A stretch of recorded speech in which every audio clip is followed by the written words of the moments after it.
months ago, there was a popular campaign in this chamber and outside the chamber. And the campaign was, Ken must go. Ken must go because many of us believed that the economy of this country was not doing well, mainly because of the then finance minister. In fact, some of our colleagues on the other side convinced us that the finance minister was not listening to Dr. Bawumia, and that was why the economy was not doing well. So eventually, Ken went. Ken Oforiatta was removed. And the darling boy of Dr. Bawumia, Dr. Amin Anta, was made to replace Ken Oforiatta. So when he was coming to present his first budget, which happened to be a media review, we were all very hopeful that we were going to see some of Bawumia's magic appear in the media review. But everybody has been disappointed. In fact, Ghanaians have seen that probably Ken was not a problem. Probably the problem started from the head of the economic management team. Mr. Speaker, our friends on the other side don't seem to be ashamed of how far and how low they have sunk this economy. In fact, as we speak now, a lot of businesses are leaving the shores of this country. Jumia has left, Global, Dark and Lovely, Gain. They have all left and have left with many jobs to other countries.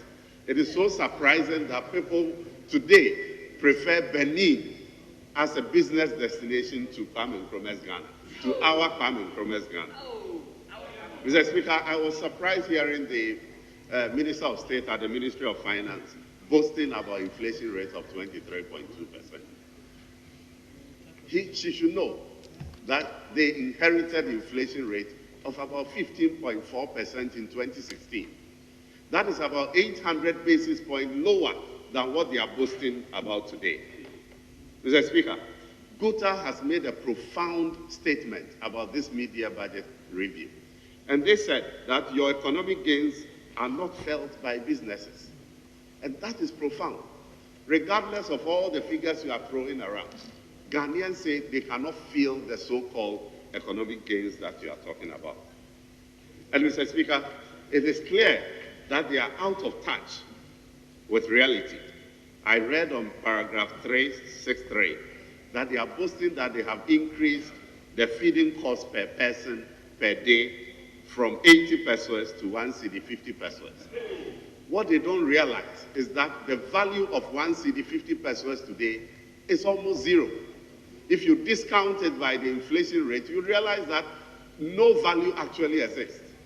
To demonstrate clearly, Mr. Speaker, in 2016, when the feeding grant per head was 80 pesos, one egg was sold at 50 pesos. So you could actually buy one egg and still buy something in addition. Today, one egg is sold at 3 cedis 50 pesos. Your 1 cedi 50 pesos cannot even buy half an egg. So that is what we have taken us to. Mr. Speaker, I was shocked to hear the Minister of State at the Finance say that we have lived within our means. You haven't lived within your means. In fact, that statement is a mirage. If you look at the budget appendices, you realize that they have actually spent above approved amount on some line items. The use of goods and services, for instance, we programmed that you should spend 4.5 billion by June this year. By June this year, you have spent 5.7 billion, 1.2 billion over and above the program amount. And that is where, I wish Okujeta Blacka was here. That is where they paid the $10 million for the ambulance maintenance, spare parts to their cronies. Mr. Speaker, these people are killing us. Finally, Mr. Speaker, I see that you are watching your time. Mr. Speaker, on paragraph 328, they want to reintroduce the centralized collection of property rates. But it is dangerous because, Mr. Speaker, look at this. Dade Kotopong in 2020 collected 2.1 million on their own. 2022, they collected 2.2 million on their own. When you did the centralized collection of the property rate, from January to June, you gave them only 35,000 cedis for a whole period. So they collected 8 million cedis on their own.